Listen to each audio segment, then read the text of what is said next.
So I want to ask you about these Navy announcements today.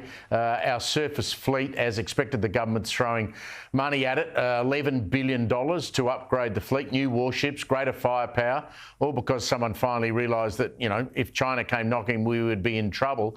What do you make of what you saw today?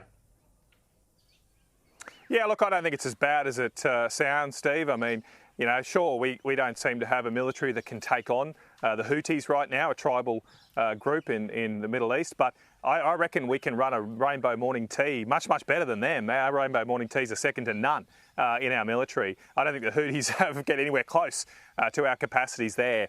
And of course, on going back to net zero emissions, we've got a military that's so focused on net zero, they can't even put a boat to sail. I suppose that might be a benefit because, of course, that means we're saving on carbon emissions because we can't even put any of our boats on the water at the moment. We're so hopeless. I mean, I just wonder here, we have all these announcements. Every year we have a new announcement of a new defence plan.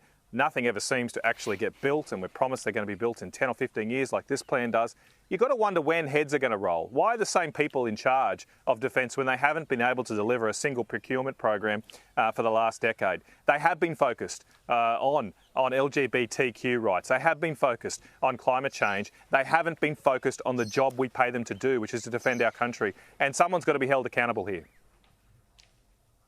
Yes, I think that's absolutely correct. We'll see how this all falls out. I mentioned at the beginning of the program, Matt, that I've got a sense of deja vu. I feel like I'm almost back in those awful Rudd-Gillard-Rudd years where we had pink bats and school hall things that no one wanted and, you know, cash for clunkers. You've got the boat arrivals are back, and we know that. Labor's trying to, you know, hose that down. We even have a suggestion today from the Electrical Trades Union out of Queensland trying to stop 88-day student visa backpackers, of all things, from installing solar panels while they're not even licensed or trained to do it. Yeah, it's shocking. It's shocking. It's like we haven't learnt any lessons. I mean, back then, of course, don't forget, it was a tragic circumstance where four young Australians died, inexperienced Australians who were installing those pink bats, a program that didn't go through any proper diligence. So let's just hope and pray the same thing doesn't happen here, because we are sort of mad rushing into this so-called transition. I'm not sure why we have to be forced to transition. Other countries aren't doing it.